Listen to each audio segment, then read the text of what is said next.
When a child is diagnosed on the autism spectrum, parents may respond in a variety of ways. Cognitively, they may experience disbelief, bewilderment, confusion, or uncertainty. Emotionally, they may feel shock, fear, anxiety, anger, hopelessness, or depression. Behaviorally, they may find that relationships with their spouse and children are more strained. They may work more hours to pay additional expenses or fewer hours to meet personal needs. In order to deal with increased stress, some parents may engage in health-promoting behaviors such as exercise or pursuing new hobbies, while others may adopt less productive responses such as abusing drugs or alienating themselves from loved ones and friends. Many, if not most, parents will experience grief over perceived losses created by news of the diagnosis. This happens frequently in stages that include denial, negotiations, anger, and acceptance. What were your reactions when you first learned that your child had been diagnosed on the autism spectrum? What were your reactions to that? Well, initially, we kind of had an idea. We knew something was wrong, so we kind of had an idea. So initially, we weren't really overwhelmed right then. It was the next day. The next day for us was, I woke up feeling like someone had set a ton of bricks on my chest. And our experience was that the doctor said, I believe your child has mild to moderate autism. And I'm not real sure where on the spectrum that would put him. And it was kind of like have a nice life. Right. You know, they didn't offer us anything else. So I woke up the next morning with a big question mark. So I was pretty frustrated, felt very alone, and didn't know what to do. So that was exactly my question. So now what? My child has autism, now what? Right. And what does that mean?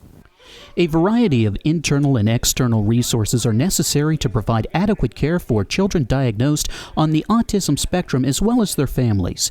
These resources include family systems. Both immediate and extended family members are critical sources of ongoing support. Friends and neighbors can not only provide support and reassurance, but also hands-on assistance with daily tasks or child care when parents are feeling overwhelmed. Medical services, including initial evaluation and ongoing treatment, are critical to ensure accurate diagnosis and optimum health for all family members. Psychological counseling services, including personal, marital, and family counseling, can help to stabilize relationships and promote effective family communications and cooperation. The educational system can provide assessment and treatment services that result in the development of an individualized educational program, an individualized family service plan, and/or provision of specialized services. Community agencies such as social services, respite care, and financial counseling organizations may offer assistance to families in meeting daily needs. National and state laws, such as the Individuals with Disabilities Educational Act, provide parents and caregivers with information about their and their children's rights when a disability has been documented. National organizations such as the National Institute of Mental Health and the Autism Society of America offer information, strategies, and resources designed to assist parents. Religious spiritual engagement gives many caregivers and family members solace, strength, and opportunities to develop a deeper understanding of both the challenges and gifts of parenting a child diagnosed on the autism spectrum. How did your relationships with your spouse, your children, or others change after the diagnosis? My husband, it took him a while to accept the fact that we have the diagnosis of autism. But once he accepted the fact, we've come together. We're on the same page. We still sometimes will turn on each other with certain things Hunter does with behaviors, but at the end of the day, we come back together because it's for Hunter. Although no single best treatment for children diagnosed on the autism spectrum has been identified, better treatment options do exist. They include early intervention, highly structured specialized programs, use of applied behavioral analysis, behavioral management programs, a treatment program based on the child's interests, a predictable schedule, teaching tasks as a series of simple steps, actively engaging the child's attention in highly structured activities, providing regular reinforcement of behavior, parental involvement with teachers and therapists, training parents to continue therapy in the home, use of a multimodal approach, that is, multiple approaches. What have been the greatest hurdles in your personal life since your child was diagnosed? I'll start. This is my grandchild. Right. So but he and his mother both live with me. Some of the greatest hurdles is the time that it now takes to take care of Noah. Mm-hmm. You don't turn your back on Noah. My daughter said to me the other day, "Why do you sit in the kitchen to watch TV? Why don't you go in your room to watch TV?" I said, "Because when I sit in the kitchen, I can see all three in and outdoors," because he has been known to walk out of the house without saying anything to anybody about where he's going and vanish. I know for us, one of our big things is being out in public, because there's no deformity that says, you know, you could look at this child and say, oh, we understand what's wrong, but with autism, there's no physical deformity that, you know, clarifies why. So for me, dealing with public, you know, if you catch me on a bad day, I don't care what I say to you. Mm-hmm. People are brutal. Yeah, Yes, they are. yeah. They're just brutal. And they don't understand. No. They don't understand. So, you know, you can get the spectrum of comments, you know. Well, they'll call the police and say or you're abusing they'll the call, child. right, and all you're trying to do is get your child in Out the the car door. or out the door. Federal and state laws provide guarantees of educational assistance to eligible children diagnosed on the autism spectrum. These include Individuals with Disability Act. This federal mandate assures a free and appropriate public education for children diagnosed with learning deficits. Costs are paid by the school district. Individualized Educational Program, a set of instructional goals or specific skills that public schools must prepare and implement for every child in a special educational program. Early Intervention Program, designed for children under 3 years of age who have special needs. Available in every state, services are provided for toddlers with disabilities. Services are written into an individualized family service plan and are specified for the affected child, parents, and siblings. Where did you turn for help when your child or grandchild was diagnosed? For me, I just started researching. Went to the library, got information off the internet. You know, you gotta pick a point and just go. Right. And so, and that's where I started. And then just talking to different people, you learn. Even today, I mean, you still learn. It's a constant learning Right. and information. So, you know, I mean, she may know something that I haven't heard, and we'll share that. I mean, that's one of the biggest things is, you know, shared knowledge is golden. Did it involve going to a physician? Did it involve getting in touch with someone at a school? Where did you first look? I mean, you mentioned the internet too, certainly as a resource. It was just kind of like muddling through, just being able to get up and start another day and keep putting one foot in front of the other.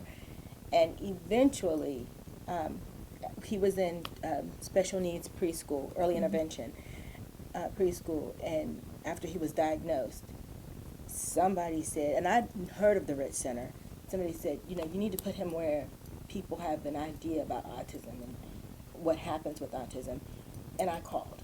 So my first real place to turn for help, other than the school he was in, was here. Elements of effective and developmentally appropriate educational programs for children diagnosed on the autism spectrum have been identified. For children younger than 3 years, instruction should begin immediately and stress development of communication and social skills. Interventions should target specific deficits, for example, learning, language, and motivation. Programs should include behavioral methods, play interventions, and communication, occupational, and physical therapy. For children older than 3 years, the child should be involved in a school-based individualized special education program. Goals should be to help the child develop functional communication and social skills. At the elementary school level, ideally the curriculum should be adapted to meet children's needs and an inclusion program should be used to the extent possible. At middle school and secondary school levels, instructional goals should include helping students identify work interests and skills, understanding community living options, and experience recreational activities. Experiences should include those involving work, using public transportation, and community living. What immediate assistance could you have used but wasn't available to you? In other words, what would you have wanted to happen in terms Support of group. people being able to provide some assistance? Yeah. Support group. Support group? There wasn't, I don't even know if there's still one I don't around think to so. turn to. We kind of had one started and then, kind of Yeah. faded off, but would have been great, a support group. Somebody that said, to some degree, when your child has been diagnosed, some of the behaviors they have look like a child that's just being bad. So you have all these people that are looking at you saying, you're a wacko. There's nothing wrong with your kid, it's just your kid is bad and you're a bad parent. And then your child is diagnosed and you're like, well, now what? And I'm still having all this stuff and, is it me? And it was nice to come to a place where people understood. Common needs of all adolescents include help in understanding and responding to developing sexuality, help with concerns about physical appearance, for example, acne, physical awkwardness, assistance with concerns about social recognition and social skills, like popularity and dating. Special needs of adolescents diagnosed on the autism spectrum include help in responding to confusion or stress that may result in increased autistic or aggressive behavior, assistance in responding to the painful recognition that they may be different from their peers, for example, less popular, they may not be dating, or they may not be planning a career. As you're talking about maturity, and as you think about maturation through the adolescent years, physical maturation, emotional maturation, sexual maturation, are there concerns or just thoughts that you have about that process? I dread the teen years. Yeah, I'm not looking forward Because to that. I don't know how it's going to be with an autistic child, what teen years are going to be for him, because he's not going to understand the changes that are going on. Living arrangement options for adults diagnosed on the autism spectrum include independent living with total or partial independence, living at home. Government funds are available to families that elect to have their adult child live at home through supplemental security income, Social Security disability insurance, Medicaid waivers, and other sources. Foster homes and skill development homes, supervised group living, institutions. This option may be available to individuals who require intensive and constant supervision.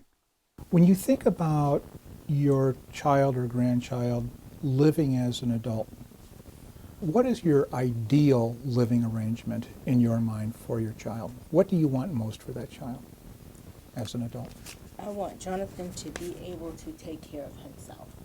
I want him, whether he drives or not, I want him to be able to get up, do the basic living kinds of things that we all do, get himself dressed. And whether, like I said, he drives or uses public transportation, I want him to have the knowledge to do that.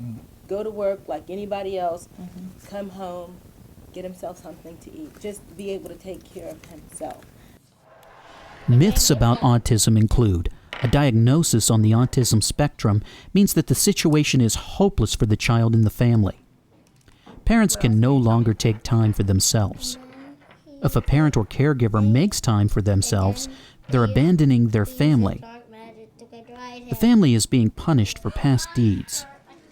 Professionals are either gods who can heal a child diagnosed on the autism spectrum, or demons who can offer no help, who simply do not care to help. The realities about autism. A diagnosis on the autism spectrum means that options are more limited, but many possibilities exist. Parents must make time for themselves by accepting help from the extended family or respite care. All people, especially parents and caretakers, need time for self-care. The family is not responsible for a diagnosis on the autism spectrum. Professionals are neither miracle workers nor evildoers.